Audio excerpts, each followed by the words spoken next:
প্রিয় ছাত্রছাত্রীরা, আমি অচিন্ত্য কুমার মণ্ডল। আজকে আমি দেখো তোমাদের ভারতের অবস্থান সম্পর্কে কিছু তথ্য তোমাদেরকে আমি দিচ্ছি।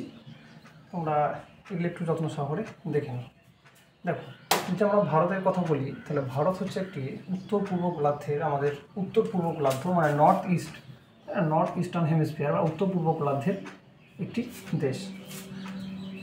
যদি আমরা ভারতের কথা বলি, তাহলে ভারত হচ্ছে আয়তনের দিক থেকে আমরা দেখেছি যে পৃথিবীর মধ্যে 7ম বৃহত্তম দেশ, তাই না? এবং এশিয়ার মধ্যে হচ্ছে 3য় বৃহত্তম দেশ।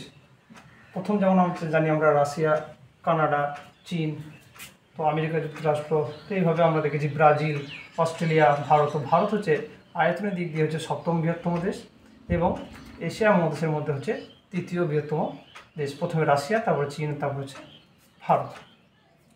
ভারতে যদি আমরা অক্ষাংশ এবং দ্রাঘিমাংশগত বিস্তারের কথা বলি, তার আগে আমরা দেখে নিই যে ভারত এবং তার পার্শ্ববর্তী যে প্রতিবেশী দেশগুলো রয়েছে। দেখো, এখানে আছে পাকিস্তান, এটা আফগানিস্তান, তার পাশে চীন, এদিকে মায়ানমার, এদিকে বাংলাদেশ, নিচে আছে প্রতিবেশী দেশ বলতে শ্রীলঙ্কা, এদিকে আছে মালদ্বীপ।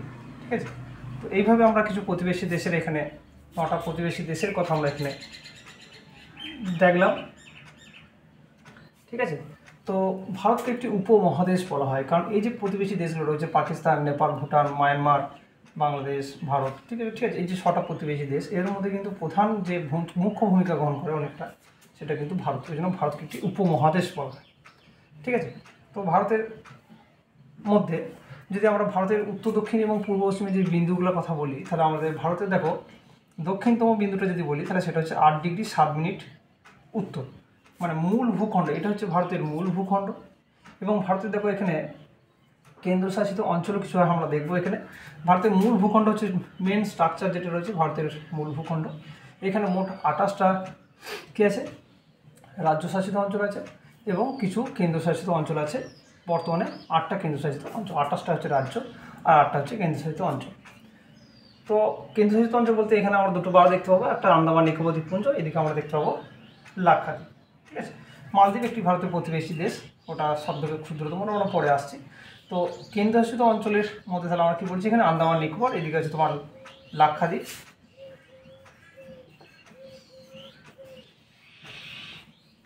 এছাড়া ভারতের মধ্যে রয়েছে আমাদের এখানে যেমন দিল্লি, এখানে চণ্ডীগড়, ঠিক আছে, এখানে দাদরা নগর হাভেলি, এখানে পুদুচেরি। তো এইভাবে আমরা কিন্তু মোট 8টা কেন্দ্রশাসিত অঞ্চলে কিন্তু কথা আমরা এখানে পড়ব। ঠিক আছে, তো দেখো ভারতের দক্ষিণতম মূল ভূখণ্ডের দক্ষিণতম বিন্দু হচ্ছে 8 ডিগ্রি 7 মিনিট উত্তর, এটার নাম হচ্ছে কন্যাকুমারী। এটার নাম কি? কন্যাকুমারী। এটা হচ্ছে 8 ডিগ্রি 7 মিনিট উত্তর, এর নাম কি? না কন্যাকুমারী। যদি আমরা ভারতের উত্তরতম বিন্দু বলি, তাহলে সেটা হচ্ছে 37 ডিগ্রি 6 মিনিট উত্তর, নাম কি? না ইন্দিরা কর। ভারতের পূর্বতম বিন্দু হচ্ছে, এটা অরুণাচল প্রদেশে রয়েছে, এটার নাম হচ্ছে কিবিতু। কি নাম? কিবিতু। এর মান কত হচ্ছে না 97 ডিগ্রি 24 মিনিট উত্তর। এই দ্রাঘিমাংশগুলোর বিস্তার কত? 97 ডিগ্রি। পূর্বতম হচ্ছে 97 ডিগ্রি 24 মিনিট পূর্ব, আর পশ্চিমতম দ্রাঘিমার মান হচ্ছে 68 ডিগ্রি 7 মিনিট পূর্ব। এটার নাম কি? না এটা হচ্ছে গুজরাটের গোহারমতি বা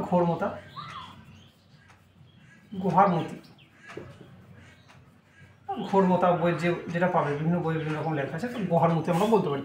তাহলে ভারতের পূর্ব পশ্চিমে বিস্তার হচ্ছে তোমার কি না 68 ডিগ্রি 7 মিনিট পূর্ব থেকে শুরু করে 97 ডিগ্রি 24 মিনিট পূর্ব। কিবিতু, এটা হচ্ছে তোমার গোহারমতি।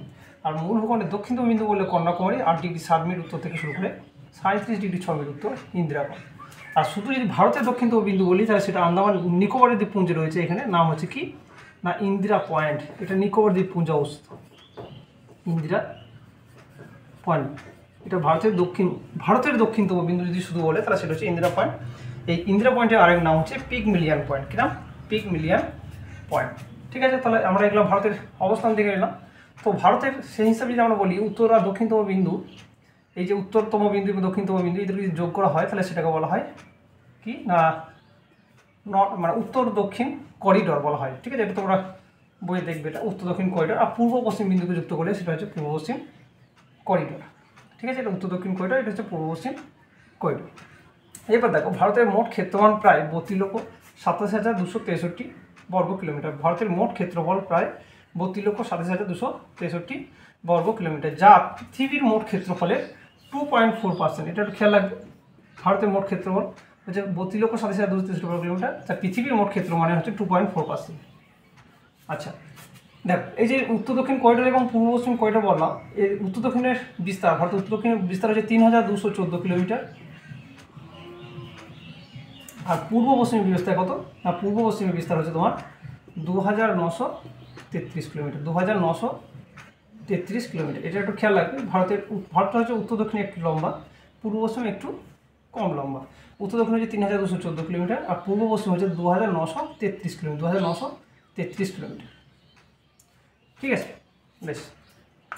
তো এই হচ্ছে আমরা দেখতে পেলাম যে ভারতের প্রতিবেশী দেশগুলো সম্বন্ধে আমরা দেখতে পেলাম, পাকিস্তান, আফগানিস্তান, চীন, নেপাল, ভুটান, এদিকে মায়ানমার, বাংলাদেশ, শ্রীলঙ্কা এবং মালদ্বীপ। এটা ভারতের মূল ভূখণ্ড এবং ভারতের কিছু কেন্দ্রশাসিত অঞ্চলও রয়েছে এখানে। ঠিক আছে, ভারতের কিছু কেন্দ্রশাসিত অঞ্চলও রয়েছে। বেশ, এরপর আমরা দেখতে পাচ্ছি যে ভারতের, এই যে আমি বলছি বর্তমানে ভারতের 28টা রাজ্য রয়েছে এবং 8টা কেন্দ্রশাসিত অঞ্চল রয়েছে। এগুলো কিন্তু এখন এটা থাকলেও একটা সময় কিন্তু এটা ছিল না। যদি আমি ভারতের স্বাধীনতার আগের কথা বলি, 1947-এর আগের কথা, তো তখন আমরা দেখব যে ভারতের প্রায় 565, প্রায় 550+ রাজ্য ছিল, তাই না? 550+ বা 565, 65 মতো রাজ্য ছিল, যেটাকে কিন্তু আমরা সর্দার বল্লভভাই প্যাটেলের নাম শুনেছি। উনি কিন্তু দেশীয় রাজ্যগুলোকে একত্রিতকরণ করেছেন। এবং পরবর্তীকালে আমরা দেখি, যখন 1947 সালের পর এবং 1953 সালে দেখবে একটা জিনিস আমরা পড়েছি বা পড়বো, যে 1953 সালে কী হয়েছিল না, ভাষা কমিশন গঠিত হয়েছিল। 1953 সালে ভাষা কমিশন।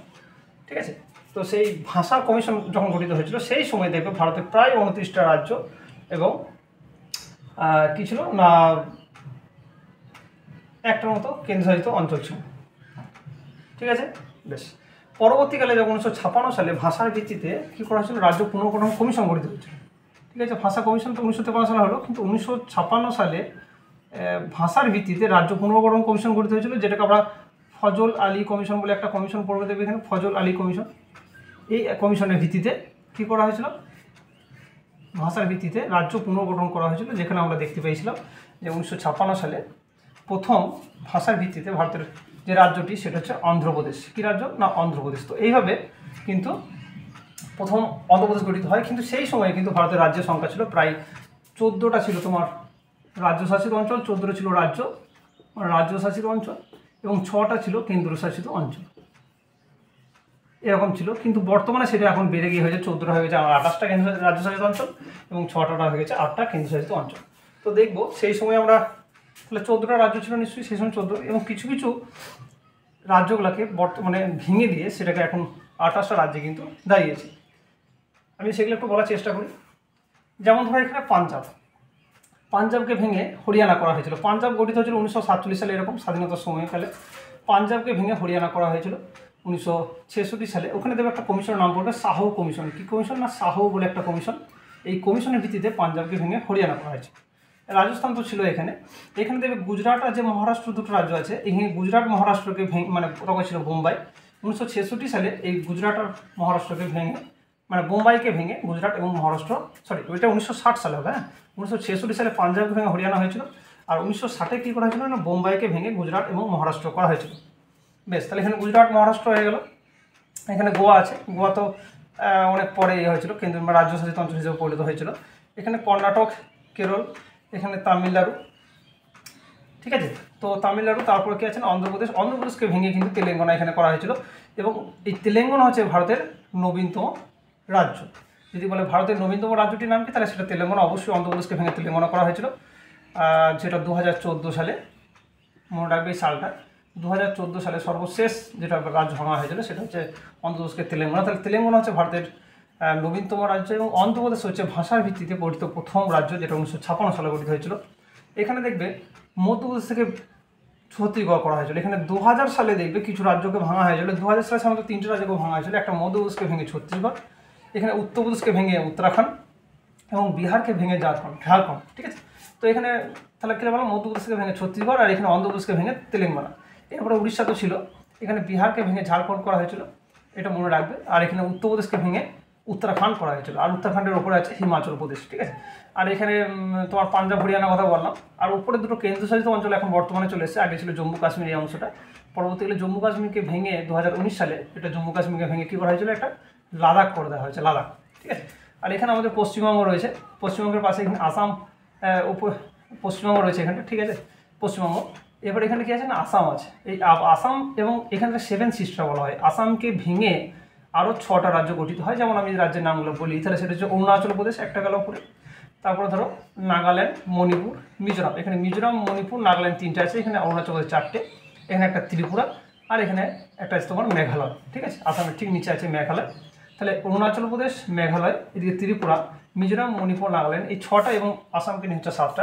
তো এদেরকে বলা হয় 7 সিস্টার। তো এইভাবে কিন্তু এখন 28টা রাজ্যের নাম কিন্তু আমরা দেখবেন বিভিন্ন সময় মানে ভাঙা হয়েছিল, আলাদা সময় আলাদা কিন্তু ভেঙে 14টাকে ভেঙে বর্তমানে 28টা রাজ্য করা হয়েছে। এবং 6টা কেন্দ্রশাসিত অঞ্চল তখন ছিল, এখন হয়েছে 8টা। আমি রাজ্যের নামগুলো যদি বলি, কেন্দ্রশাসিত অঞ্চলের নামগুলো বলি, তো একটা বৃহত্তম যদি কেন্দ্রশাসিত অঞ্চলের নাম বলি, তাহলে সেটা তো লাদাখ হয়ে গেল। লাদাখ ও জম্মু কাশ্মীর দুটো হলো এখানে। 3 নম্বর হচ্ছে তোমার এখানে পাঞ্জাব এবং হরিয়ানার দুটো রাজ্যের একটাই রাজধানীর নাম হচ্ছে চণ্ডীগড়, তাহলে 3টে হলো। এখানে দিল্লি রয়েছে 4টে, ঠিক আছে। এখানে দেখবে মহারাষ্ট্র, এখানে দাদরা নগর হাভেলি এবং দমন দিউ এই দুটো কিন্তু একত্রিত হয়ে গেছে না, আগে দুটো ছিল, মানে আগে 9টা ছিল, এখন 8টা হয়ে গেছে কেন্দ্রশাসিত অঞ্চল। তো দাদরা নগর হাভেলি এবং দমন দিউ এই দুটোকে একসাথে করে দেওয়া হয়েছে, তাহলে ওপরে ছিল 4টে, এখানে হলো একটা 5টা, ঠিক আছে, বেশ। এখানে নিচে দেখবে এখানে পুদুচেরি বলে একটা জায়গা আছে, তামিলনাড়ুতে আছে পুদুচেরি, ঠিক এরকম জায়গা আছে পুদুচেরি। তো এটা হলো 6টা। এবং এখানে রয়েছে আন্দামান নিকোবর, আর এদিকে আছে তোমার লাক্ষাদ্বীপ, আন্দামান নিকোবর এবং হচ্ছে লাক্ষাদ্বীপ। তাহলে এই হচ্ছে 8টা তোমাদের কেন্দ্রশাসিত অঞ্চল। এবং প্রতিবেশী দেশের সংখ্যা প্রায় দেখবে 9টা, হ্যাঁ, প্রতিবেশী দেশ আছে প্রায় এখানে 9টা। এই 9টার মধ্যে সার্কের কথাও দেখবে তোমরা পড়বে। সার্কের অন্তর্ভুক্ত মানে south Asian association for regional cooperation 1985 সালে গঠিত হয়, এবং এর সদর দপ্তর রয়েছে নেপালের কাঠমান্ডু। তো এখানে এসে দেখবে এখানে সব প্রতিবেশী দেশগুলোই থাকবে, শুধুমাত্র চীন এবং মায়ানমারটা বাদ যাবে। তো সার্কের অন্তর্ভুক্ত দেশ হিসেবে 8টাকে পড়বে, ঠিক আছে। তাহলে আমরা এই ভারত সম্বন্ধে দেখে নিলাম যে ভারতের কীভাবে রাজ্যগুলো পুনর্গঠন হয় এবং কোন রাজ্যগুলো ছিল, কোনটা ছিল না, পরবর্তীকালে কোনগুলো এসেছিল, ঠিক আছে। তো এগুলো মোটামুটি আমি এই ভিডিওর মধ্যে বলার চেষ্টা করলাম। বেশ, ঠিক আছে, বোঝা গেছে মোটামুটি, বেশ। যদি ভিডিওটা ভালো লাগে তাহলে একটা লাইক এবং একটা শেয়ার করতে ভুলবে না। আর যদি তোমরা এর পরবর্তী ভিডিওটা চাও মানে ভারত থেকেই, তাহলে তোমরা অবশ্যই একটা কমেন্টে জানাতে ভুলবে না, একটা কমেন্ট করতে ভুলবে না, কমেন্টে একটা জানিয়ে দেবে যে স্যার এর পরের ভিডিওটি চাই। Thank you.